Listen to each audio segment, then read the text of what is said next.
There comes a moment in every man's life, not when he is overwhelmed by lust, but when he becomes aware that lust has silently shaped his habits, his thoughts, and his identity, like a shadow sculpting the mind without ever being seen in the light. And in that moment, he realizes that what he thought was desire might actually be emptiness echoing in disguise. You see, my body screamed for sex again and again, not because it was hungry, but because it was afraid. Afraid of silence, afraid of stillness, afraid of confronting the deeper truth that something within me was dying every time I escaped into screens, fantasies, or false connections. The more I fed my body what it wanted, the more my soul began to suffocate in the noise. Porn wasn't just an addiction, it was a sedative, a spiritual narcotic designed to numb what I didn't know how to heal. And when I looked around, I saw that I wasn't alone. The quiet war of lust is everywhere, hidden in the smile you fake, in the tired eyes of a man who pretends to be okay, in the girl who thinks love means being desired,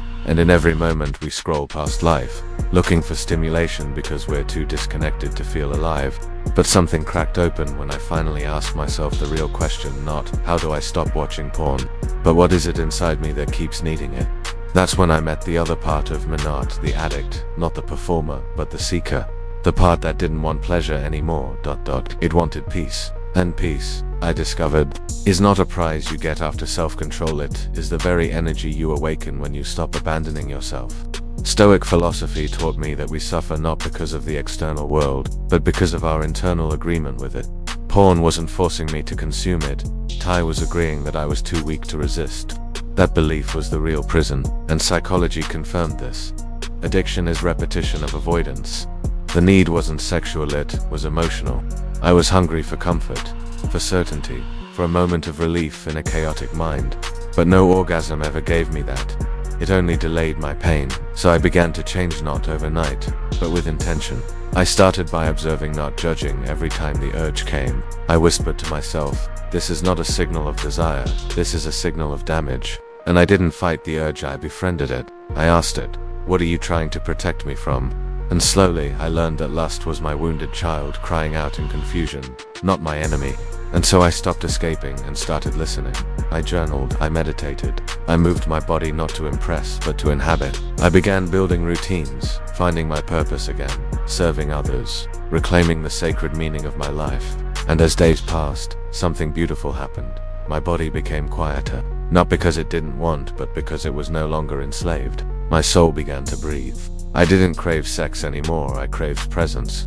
I didn't need a screen to feel good, I needed my own honesty. And that's when I knew I was free. Because peace isn't something you find, it's what remains when you stop searching outside yourself. So, to the one watching this, wondering if it is even possible to break the chains of lust and reclaim your dignity, one lie and say it is easy. But I will say it's worth it. Your soul has been whispering to you in your quiet moments. It's not angry at you, it's just waiting for you to come home. And maybe that's what healing really is, not fixing what's broken, but finally listening to what's been ignored.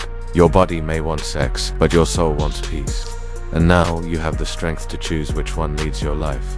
And I learned quickly, the longer you delay peace in the name of pleasure, the harder it is to hear your own truth when everything goes silent. Lust is loud, but peace is patient. Lust demands your attention, but peace invites your alignment. And in those nights when I still felt the temptation rising like fire through my veins, I noticed something I had never noticed before. Under the surface of every urge was a memory, a need, a wound I never allowed to speak.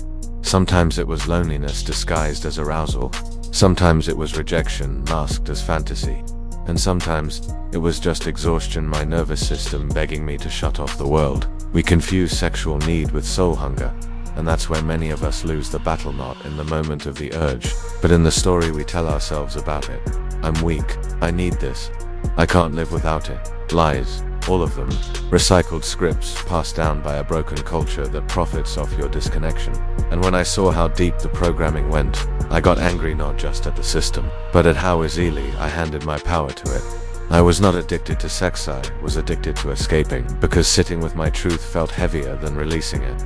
But slowly, I built the inner muscles of stillness. I learned how to breathe when the urge came instead of obeying it. I learned how to watch my mind without becoming it. And most importantly, I learned how to forgive myself, not because I didn't do wrong, but because shame never saved anyone. It only buries us deeper into the cycle. Lust thrives in shame, but it dies in the light of awareness. I stopped calling myself broken and started calling myself in progress. I started treating my body like a temple, not a toy for my urges, and in doing so, something miraculous began to take shape. I began to feel again, not just stimulation, but life. Rain tasted different, music touched me again, my mind slowed down. I started remembering what it felt like to be fully here, not fragmented between a screen, a thought, a habit, and a guilt spiral. And that's when I finally understood what all the ancient teachings meant. The soul doesn't scream, it waits. It doesn't beg for your attention, it prepares a home for your return. And when I returned, broken, trembling, full of shame, but still willing, I didn't meet punishment, I met peace. The kind of peace that doesn't erase your past, but finally gives it a place to rest. The kind of peace that doesn't shout over lust, but simply reveals that you no longer need it. And I began to ask new questions. Who am I when I am not chasing pleasure? Who am I when I'm not running from pain? The answer was uncomfortable but liberating. I was free, not because the war had ended, but because I stopped giving my enemy a weapon. And now I live by a new rule. If it costs me my peace, it's too expensive. And if it hides in secret, it doesn't belong in my sacred. I don't shame my body anymore. I honor it, but I don't worship it. My flesh is a servant, not a master. My soul is the compass. And anytime I forget, I simply return. Back to silence, back to stillness, back to that sacred whisper that says, you don't need more, you just need to be Nif. If you're hearing this now, it's because a part of you already knows, already feels the tug toward something deeper. Toward the holy simplicity of being okay without stimulation, of being powerful without performance, and of finally letting go not of desire, but of distortion. Because sex is not evil, but when it becomes a substitute for love, for purpose, for presence, it becomes your prison. And you, my friend, were never meant to live in chains. You were born to remember, to reclaim, to return.